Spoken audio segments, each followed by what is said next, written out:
E é até interessante que no doc ele fala uma coisa que o cara que financiou ele foi o Johannes Fust. E o Johannes Fust processa Gutenberg, porque Gutenberg não paga os empréstimos, não paga o financiamento que o investidor fez nele.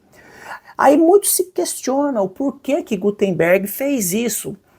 Acredita-se que ele não ganhou dinheiro, ele não teve lucro, porque ele estava nas fases de experimento.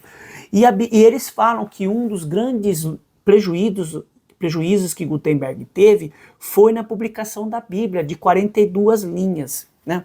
Que era em 2 colunas, 42 linhas.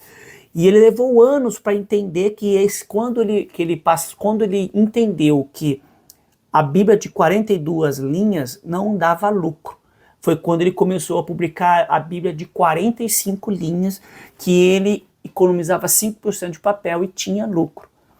Então você vê que era muito uma coisa de experiência, era um negócio embrionário ainda, mas que com o tempo se provou que era muito lucrativo.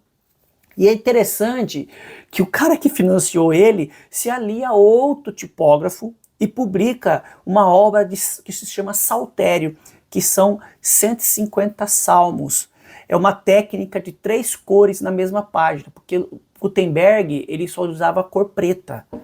E esse outro tipógrafo que surgiu depois, porque o experimento, a invenção foi descoberta e não tinha questão de patente, não existia isso.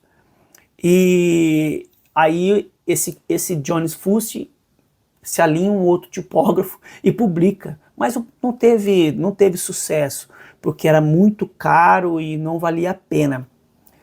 E é interessante que após a separação de Gutenberg com Johannes Fust, ele se dedica ao pequeno mercado, que é em grande quantidade e barato. Então significa o quê? Que ele vai se dedicar a outro tipo de mercado, de grandes tiragens e livros específicos.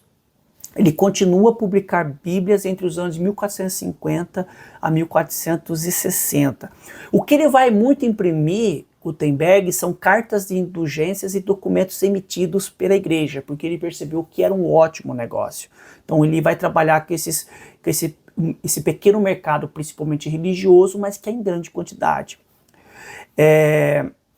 E com isso, ele inventou a impressão moderna, que ocasionou em grande volume de impressão, produção em massa e a velocidade da impressão, porque foi isso depois dele foi se modificando, se aprimorando, né?